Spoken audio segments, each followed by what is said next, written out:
কুসুমপুর নামে ছোট্ট একটি গ্রামে রাহাত, তার মা ও তার দাদু এই তিনজন মিলে ছোট্ট একটি সংসারে তারা তিনজন বাস করত।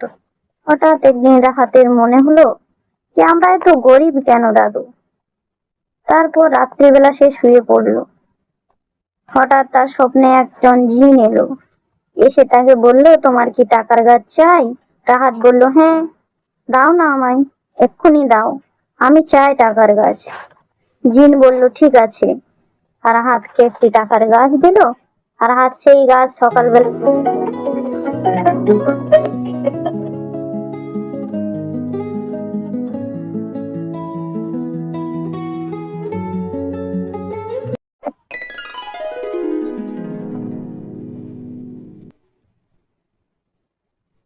তারপরের দিন সকালবেলা মাকে বলল রাহাত, মা, আমার গাছ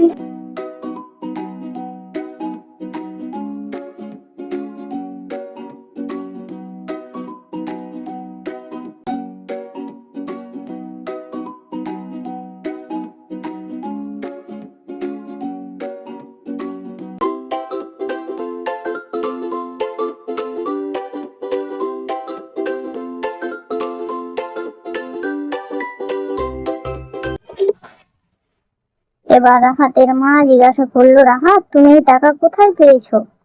রাহাত ভুল করে মিথ্যে বলে দেয় মাকে।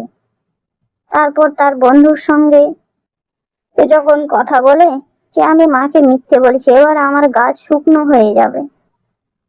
হঠাৎ জিন এসে রাহাতকে বলল, তুমি তো মিথ্যে বলেছো, তাই তোমার গাছ শুকিয়ে গেছে।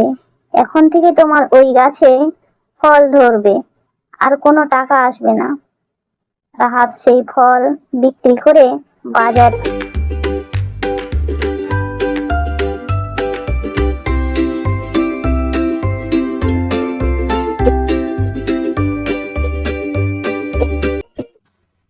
তারপর থেকে সেই ফল বিক্রি করেই রাহাত আসল টাকার গাছ পেল।